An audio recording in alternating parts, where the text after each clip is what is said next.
자, 오늘은 자연적 은사들에 대해서 다시 남은 부분들을 다루도록 그렇게 하겠습니다. 2권 2장 14항부터 17항까지를 쭉 읽어보도록 하겠습니다. 지난 시간에 우리가 자연적 은사들에 대해서 논한 바가 있습니다. 좀 더 보충하면서 이야기를 하도록 하겠습니다. 우선은 제일 선물을 많이 받은 정태학 군부터 읽도록 하겠습니다. 네.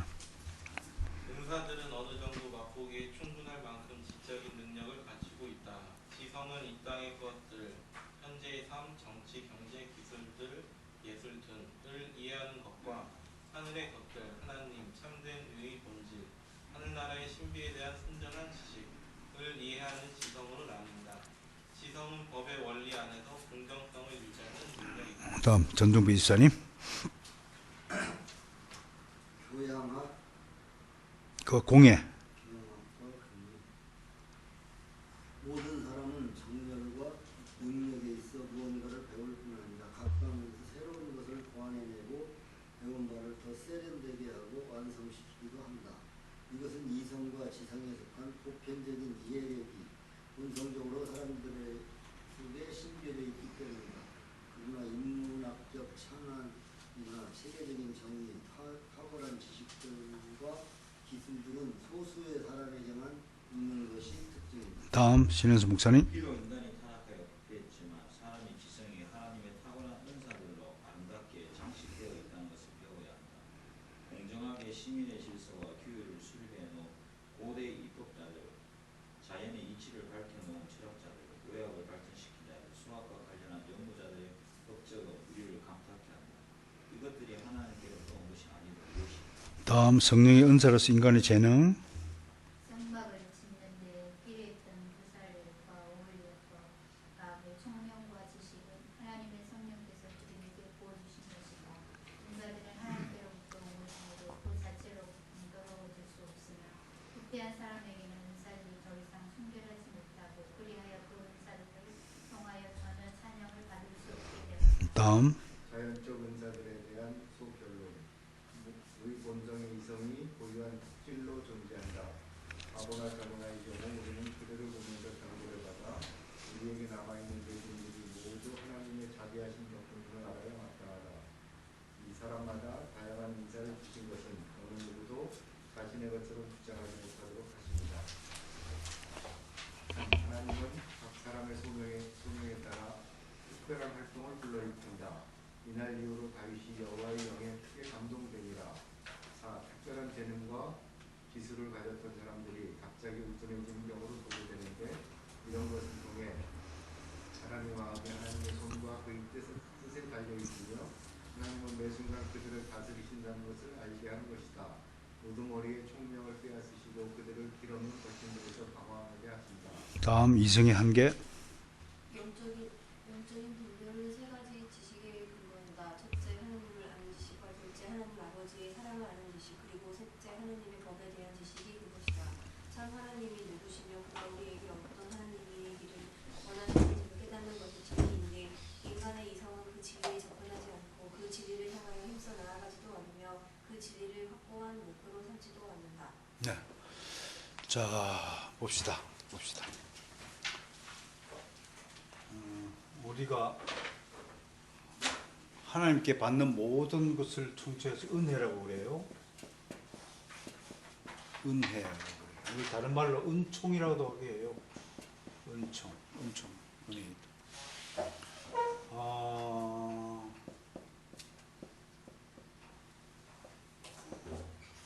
따라서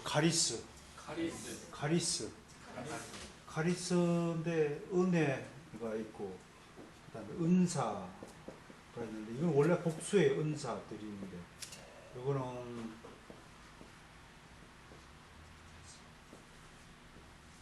카리스마.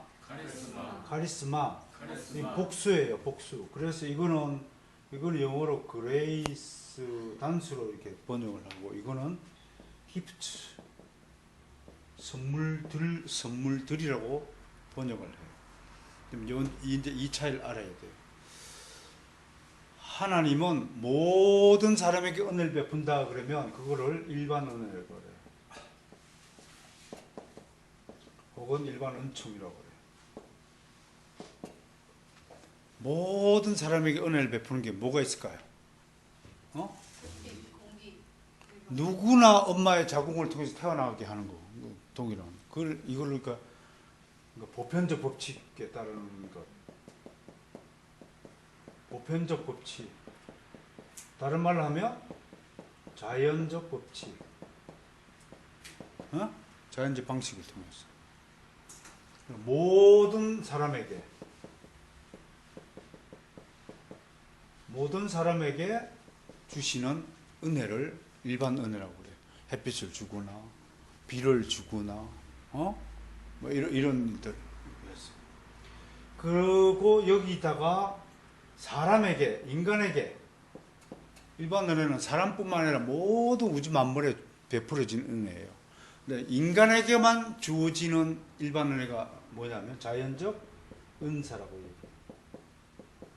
자연적 은사인데 이게 이제 은혜와 은사를 이야기하면 보세요. 자연적 은사는 모든 사람에게 주는 거예요. 모든 사람에게 주는 거예요. 그걸 자연적 은사라고 그래요. 그런데 일반 은혜 말고 특별 은혜가 있어요. 특별 은혜, 특별 은총. 어거스틴은 이제 은총이라고 많이 불렀어요. 특별 은총. 이건 누구에게요? 보편적인 법칙이나 아니라 이거는 하나님의 자녀들에게 주어지는, 하나님의 자녀들에게 주는 것. 하나님의 자녀들이면 주는 특별한 것. 그러니까 한 개에 두 개예요. 예를 들어서 믿음, 구원받는 믿음. 그러면 믿음들이에요, 믿음이에요. 여러분 믿음들을 받았어요, 믿음을 받았어요. 단수를 받았어요, 단수. 그러니까 은혜가 단수로 주어졌다는 것에 굉장히 중요한 방점을 찍어야 돼요. 단수로 주어졌다는 것은 불변이라는 뜻이에요. 영원이라는 뜻이에요. 알겠습니까? 그러니까 여러분들이 준 믿음은 불변이고 무한이고 영원하다는 것을 믿으시면 돼요. 왜? 단수로 주었어요, 믿음. 여러 개를 준 게 아니라 유일한 것을 주었다라는 따라서 믿음을 단수로, 피스티스, 단수로 쓰는 거예요. 카리스, 은혜를 받았다. 그러니까 이제 우리가 용어할 때 역전 앞 그러면 돼요, 안 돼요? 그런데 계속 역전 앞에서 만나자 한 건 우리 버릇이죠. 근데 우리도 설교 끝나면 은혜 받았습니다 얘기하죠. 근데 신학적으로 그것이 성립이 돼야 안 돼요. 은혜님이 우리는 뭐예요? 은혜는 구원받는 은혜를 받았어요. 이분들은 그냥 일반 은혜를 받는 것이고 우리는 구원받은 은혜, 특별 은혜까지 하나 더 추가해서 받은 거예요. 그러니까 은혜 받았습니다. 그러면 이제 구원받았습니다. 그렇게 고백하는 것 같으니까 복을 많이 받았습니다. 오늘 참 감동 많이 받았습니다. 그렇게 표현하는 것이 옳은데 계속해서 우리는 설교 끝나면 그저께도 아이고 목사님 은혜 많이 받았습니다. 내 설교 듣고 처음 구원받았다는 것이지. 그렇게 표현하는 것은 좀 원래 어느 쪽으로는 틀린 것이다. 좀 알고 말을 씁시다. 그러니까 복 받았습니다. 그렇게 이야기하라고요. 이건 한 번 받으면 끝나는 거예요. 우리는 이미 한 번 받았어요. 그런데 이때 특별 언어로 주신 것이 뭐냐면 성령의 은사들이라고 하는데 이거를 뭐라고 다른 말을 하냐면 기프트, 선물들이라고 해요. 이거를 성령의 은사들을 초자연적 은사들이라고 하는 거예요. 은사들이라고 표현하는 거예요. 알겠습니까? 그럼 오늘 지금 기독교 경리 뭐 배워요? 자연적 은사. 이거를 배우는 거예요. 이거. 이 자연적 은사를 뭐라고 부르냐면 달란트. 달란트를 우리말로 하면 재능들이 된다고. 그러니까 예수를 믿지 안 하든 간에 달란트가 분야별로 지정의적으로 나타나죠. 지정으로 나타나요. 지성이 아주 뛰어난 사람이 있는가 보면 오늘 여기 보니까 철학자들 보세요. 그죠? 지성 14망에 보세요. 지성을 많이 가지고 태어난 사람이 있어요. 이제 여러분 앞에 서 있는 이제 제가 말은 굳이 하지 않더라도 이런 능력, 지성은 그 이성적 능력이다. 또 어떤 분은 감정적으로 아주 풍성한 분들이 돼서 이런 분들이 예술가가 되죠. 시인이 되고 소설가가 되고 음악가가 되고 이런 감성적 요소 재능을 많이 갖고 난 사람. 그 다음에 또 굳건한 의지. 보통 산악인들 보면 막 굉장한 불굴의 의지를 가지고 있죠. 또 스포츠 스타들 마라토너, 이봉주 선수, 그 생김새하고 딴판으로 말해요. 이야, 대단한 의지를, 불굴의 의지를 가지고 태어나. 이렇게 있는데 또 이것도 아니고 이것도 아니고 이것도 아닌 사람이 있어. 이걸 누구라 그래? 오늘 칼빈이 바보야. 바보야. 이것도 아니고 문제야.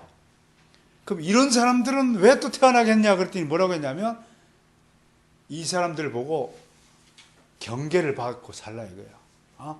이야, 나는 저렇게 안 살아야지. 도둑을 보고 뭘 배워야 돼? 나도 도둑질 해야지.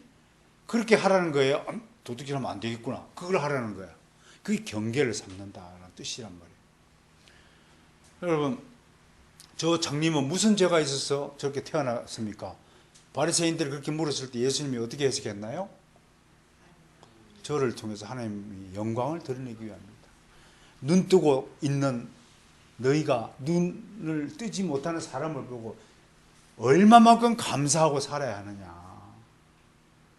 내가 눈을 실명할 때 태어나고 싶어서 태어난 사람이 어디 있겠어요. 근데 불행히도 앞을 못 보고 태어난 사람들. 또 어떤 개그맨 보니까 눈 떴다가 또 실명한 거에서 좀 얼마나 충격이었을까. 심장 쇼크를 안 당한 것만 해도 좀 천만다행 그것처럼. 그런데도 그렇게 밝게 살아요. 정말 밝게 행복하게 사는데 그 모습 보면 우리가 어떻게 해야 돼요? 엉터리로 살고 게으르게 사는 것을 부끄러워 하라는 하나님의 가르침이 거기에 있다라고 하는 것입니다. 이런 자연적 경들이 출중한 사람들이 있다고 하는 것입니다. 그걸 보면 이 14항에 교양학, 이걸 다른 말로 인문학으로 번역하면 좋겠어요. 리버럴 아츠라고 했는데 인문학적인 요소들, 매뉴얼 아츠, 공예, 정말 손기술이 정말 뛰어난 사람들이 있잖아요. 손기술. 또 이 논문 같은 거 쓰고 글 같은 거 쓰면 이제 누구라도 말은 안 하겠지만 정말 체계적인 정리, 탁월한 지식들을 가지고 체계적으로 정리를 잘 하는 능력을 가진 사람들. 이런 분들이 주로 이제 교수가 되는 거예요. 잘 가르치니까. 지식을 많이 갖고 있다 해서 잘 가르치는 거 아니에요. 이런 은사들이 부패했다고 말하는 거예요. 하나님은. 자연적 은사들이 부패했다. 온전하지 못하다. 그렇게 말하는 거고. 그리고 18항에서 보면 이성의 한계가, 이런 자연적 은사들이 한계가 있다는 거예요. 그러면 이런 자연적 그런 재능들이 어떻게 하면 온전하게 될 것인가? 그거는 뭐 한마디로 성령의 은혜를, 성령의 은사들을 받아야 한다. 영적인 은사들이 추가되어야 한다. 즉 특별 은혜를 받아야 한다. 그래야 온전해진다. 지금도 TV에 나오는 거의 모든 연예인들은 자연적 은사를 가지고 뽐내고 있어요. 그 재능들 가지고는 절대로 하나님을 찬양할 수 없다는 거예요. 하나님 영광이 되지 못한다는 거예요. 하나님은 그런 사람들의 놀이를 보시고 흡족해야 하시는 분이 아니라는 거예요. 대신에 기독교 방송에서 흘러나오는 하나님을 찬양하는 노래 소리 들고 하나님은 흡족해 하신다고 하는 것입니다. 그래서 이 자연적인 능력으로 능력을 가지고 채울 수 있는 지식과 성령의 은사를 받아서 채워지는 지식, 이게 다르다는 것입니다. 그래서 이거를 자연적인 은사를 가지고 뭐뭐에 아는 지식을, 이 지식을 어바웃 지식이라고 그래요. 어바웃이 뭐예요? 뭐뭐에 관하여만 아는 거예요. 이걸 형식적 지식, 피상적 지식이에요. 그러나 이 초자연적 은사를 해서 만든 지식을 영어로 그냥 노잉이라고 해요. 노잉. 이게 진짜 아는 것이라고 말해요. 이게 실제적이고 이게 영적인 지식이 되고 한다는 거예요. 이 본질적 지식이 된다고 하는 거예요. 그럼 이제 우리는 여러분들은 지금 전에는 무엇에 관하여 그러니까 아까 말씀한 대로 잡지식이에요. 잡지식만 가득 갖고 있다가 진짜로 노잉을 하는 거예요. 노잉갓. 그래서 그 책이 있죠. 노잉갓 하나님 알기. 본질을 아는 것과 무엇에 관한 지식만 아는 것. 예를 들면 이런 거예요. 의사들은 무슨 식품을 이렇게 하면 그것이 본질적으로 이걸 먹으면 어떻게 인간 몸 안에서 작용하고 이게 영향이 나타날지를 알죠. 본질적 지식을 갖고 있기 때문에. 그러나 우리는 피상적으로 그냥 이거 당셀비 만들어서 먹으면 좋다. 당셀비에 관해서만 아는 거예요. 왜 그 세 가지가 조합해가지고 어떤 요소로 또 나타나는가에 대해 구체적인 지식이 아닌 거죠. 그러니까 우리는 오바웃 지식이죠. 비상적 지식이죠. 형식적 지식이죠. 이 세상 사람들은 지식을 가지고 똑똑한 것 같지만 실제로 진짜에 대한 지식은 아무것도 알지 못하는 거예요. 그러니까 무슨 학자예요? 무슨 학자예요? 궤변론자예요. 궤변론. 우리 집안에도 그런 분이 한 분 계세요. 모든 상식을 다 깨차고 있어요. 정치 얘기 나오면 잘잘잘잘잘, 연예인 얘기 나오면 잘잘잘잘잘, 무슨 세상에 나타나는 거 뭐가 만들어졌더라 잘잘잘잘, 영화 얘기 나와도 잘잘잘잘. 그런데 하나님에 관한 데서는 하나의 지식도 못 가지고 있어요. 여기 세상에 나는 유명한 지식인들이 다 여기 속하는 겁니다. 반드시 어바웃 지식이 아니라 노잉이 돼야 된다. 노잉, 본질이 돼야 된다라고 하는 것입니다. 이론적으로만 아는 것이 아니라 경험적으로, 인격적으로 알아야 됩니다. 그래서 정말로 이런 지식을 가질 수 있도록 성령의 은사를 굉장히 사모해야 한다. 다만 여기서 성령의 은사를 논하면서 분명히 은사는 내가 노력해서 얻는 것이 아니라 하나님의 선물이라는 사실을 분명히 명확하게 주시고, 그리고 성령의 은사는 보편적인 것이 아니라 특별한 은혜라는 사실을 또 기억해 주셔야 되고, 그 다음에 세 번째는 그러면 특별한 은혜, 성령의 은사를 왜 개인에게 주시느냐? 그것은 교회의 유익을 위하여 준다는 겁니다. 내 개인적인 영광, 자기 만족, 자기 유익을 위해 주는 것이 아니라, 그래서 이 은사들은 반드시 교회의 직분과 깊은 연관이 있습니다. 목사가 될 자에게는 지혜와 지식의 말씀의 은사, 예언의 은사, 영들 분별의 은사, 이런 것들을 받으면 훨씬 더 정말 하나님께 영광이 되는 목회 사역을 할 수가 있을 것입니다. 집사직분을 받으신 분들은 섬김의 은사, 이런 것들을 받으셔야 되고, 장로의 은사를 받으면 치리의 은사, 다스림의 은사, 이런 것들을 비로 받아야 됩니다. 그럼에도 불구하고 목사이든 장로이든 집사이든 은사는 아주 다양하지만, 직분은 다양하지만 그 은사를 주시는 분 한 분 성령 하나님이시고 같은 주이시고 같은 믿음 안에서 주시는 것이다 라는 점을 명확하게 하는 것입니다. 오늘 정리를 하자면 자연적 은사는 그 자체적으로도 훌륭한 것이에요. 사실은 오늘 칼빈이 말했듯이 정말 역사 속에서 인문학적 창안이나 체계적인 정리, 탁월한 지식들과 기술들을 가진 소수의 재능 있는 사람들이 수없이 많았습니다. 고대 입법자들, 철학자들, 또 의학을 발전해 오신 분들, 수학을 발전시켜 주신 분들, 과학자들, 이런 분들의 그 주어진 자연적 은사들 위대한 겁니다. 그럼에도 불구하고 그 자연적 은사들은 불완전한 은사라는 라는 사실을 오늘 천명하고 있습니다. 그런 점에 비해서 우리가 받은 이 믿음의 선물이 얼마나 위대한 초자연적 은사 선물에 속하는 것인가를 깊이 깨달아야 됩니다. 그러므로 다시 한번 강조하지만 우리가 받은 초자연적 은사 중에서 가장 위대한 은사가 믿음이라는 것입니다. 믿음들을 받은 것이 아니라 믿음이라는 유일하고 영원하고 무한한 불변의 선물을 받았습니다.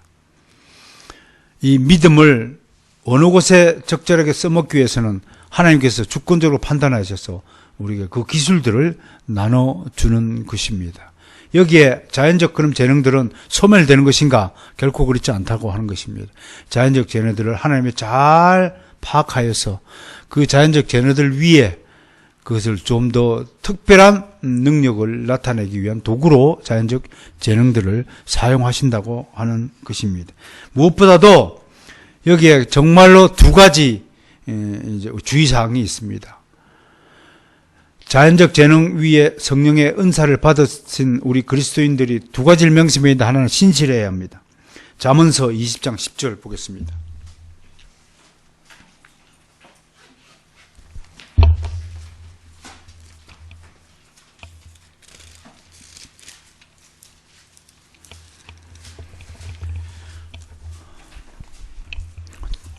찾으시면 함께 읽습니다. 시작. 한결같지 않은 저울추와 한결같지 않은 되는 다 여호와께서 미워하시니라.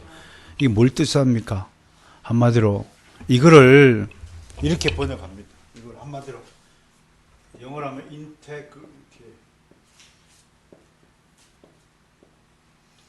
이거를 뭐 여러 가지 보였지만 다른 말로 신실함, 경건 이렇게 요체가 합니다. 아무튼 여러분 성령의 은사를 받은 그리스도인의 기본적으로 해야 될 것이 인테그리티, 신실함입니다. 변함이 없어야 된다는 겁니다. 그래서 칼빈이요, 그리스도인 간에 형제 간에 의리가 있어야 한다고 했어요. 의리, 따라서 의리. 그 김보성인가 하는 그 양반은 자연적 은사로서 의리, 자연적인 은사로서 의리를 강조하는 사람들입니다. 우리는 초자연적 은사로서 하나님 안에서 의리, 인테그리티를 가져야 된다. 근데 어떻습니까? 여러분, 이 교회에 옮기는 문제가요, 사실은 특별한 몇 가지 경우에 하나님 허용치 않습니다. 입교식을 치렀다는 것은 여기서 내 영혼의 무덤을 정말 차리겠다라는 각오의 선세. 하나님은 입 밖에서 나온 한숨 소리 하나까지도 다 기억하십니다. 너 몇 년 몇 년째 한숨을 3초 동안 쉬었다. 하나님 기억하세요. 너 속으로 지나가는 사람 보고 너 경멸했다는 거 다 알고 계세요. 하나님이 모르신다고 생각하지 마세요. 하나님이 기억하지 못한다고 생각하면 안 돼요. 다 알고 있어요. 그러니까 우리가 얼마나 강심장이에요. 정말 그것을 할 때마다 하나님이 녹음기 틀어가지고 하늘에서 딱 들려주면 우리는 부끄러워서 이 땅에 살 존재는 아무도 없을 거예요. 속으로 생각하는 악한 추한 생각들을 하늘에서 녹음기 틀어가지고 다 들려주면 어떻게 될까요? 전 세계에 까발리면 아무도 하나님 앞에 온전하게 설 자가 없을 것입니다. 그런 차원에서 정말 우리는 신실해야 합니다. 요동치지 않아야 합니다. 변함이 없어야 합니다. 그러니까 이런 교회를 선택하는 문제도 왜 그렇게 자기 마음대로 결정하는지 자기 생각으로 교회를 옮기지 마세요. 판단하지 마세요. 그건 정말 위험한 결정이 됩니다. 정말 해외로 이주 가지 않는 이상, 정말 멀리 지방으로 전권을 가지 않는 이상, 또 특별히 무슨 변고가 발생하지 않는 이상, 또 요즘 현대인들은 뭐 교회 가는데 뭐 시간이 얼마나 걸리는지 하는데. 두 번째는요, 정말 성령의 은사를 남용하지 말아야 됩니다. 이런 분들 참 많이 있어요.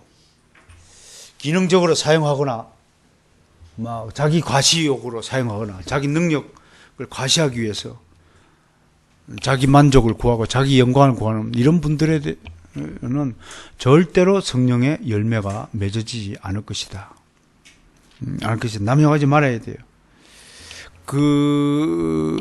오직 모든 성령 받은 은사들은 사랑이 아니면, 사랑을 위해서가 아니면 아무것도 아닙니다. 그래서 여러분 고린도전서 12장을 한마디로 은사장이라고 하거든요. 근데 13장이 뭘로 시작해요? 사랑이 아니면 아무것도 아니다. 그 13장은 사랑장이라고 하는 거예요. 은사장 다음에 사랑을 말을 하는 이유가 어디 있느냐? 모든 은사는 사랑을 위하여 사용하라는 가르침, 지침이 거기에 딱 주어진 것이에요. 그래서 뭐 예언을 하든 방언을 하든 뭐 무슨 은사 뭐 방언에 미쳐가지고 있는 교회도 있고 방언을 훈련시키고 또 뭐 예언을 특별히 뭐 시키고 뭐 신접 기도를 열심히 하면 예언의 능력이 나타난다고 뭐 어쩌게 하고 또 뭐 교회 헌금을 많이 하면은 뭐 놀라운 신비한 능력을 말하고 한다는 이런 그 말도 안 되는 신비주의 같은 일에 미혹당하지 마시고 지금부터 믿음을 적절하게 행사하기 위해서 특히 야고보서 같은 경우는 믿음을 올바르게 사용하지 못하면 그걸 죽은 믿음이라고 말할 정도로 선포하고 있잖아요. 그러니까 여러분들이 가지고 계시는 믿음들이 하나님의 은혜로 주어진 것인데 그 믿음을 얼마나 아름답게 사용하고 있는가. 그 믿음을 아름답게 사용하라고 여러분들에게 성령의 은사들, 초자연적 은사를 주셨어요. 근데 여전히 자연적 재능만 가지고 써먹고 있으신 분이라면 지금이라도 성령의 은사를 간구하시고 모든 그리스도인은 기본적으로 성령의 은사를 받은 사람이라는 사실을 또한 확신하시기 바랍니다. 나한테 무슨 은사가 주어졌지? 본인이 모를 뿐이지만 분명히 주셨어요. 그걸 놓고 기도하시고 사모하시기를 바랍니다. 그러다 보면 여러분들의 인생이 확 펴질 날이 있을 것입니다. 은사를 깨달으면 고통이 사라진다. 그래서 그런 말이 있는 것을 믿고 오늘 그 초자연적 은사, 자연적 은사를 논하면서 자연스럽게 초자연적 은사를 논하게 되었는데요. 다음 주부터 19항부터 요한복음의 가르침에 대해서 초자연적 은사에 대해서 좀 더 깊이 있게 다룰까 합니다. 특히 로이드 존스 목사님의 성령 은사도 제가 소개해 드릴까 그렇게 준비하겠습니다. 오늘 추수감사주일 맞아서 여러분 오전과 오후에 이어서 정말로 고생하셨고 특히 아름다운 손으로 직접 열매들을 가지고 오셔서 하나님께 봉헌하시고 영광을 올려드린 여러분을 축복합니다.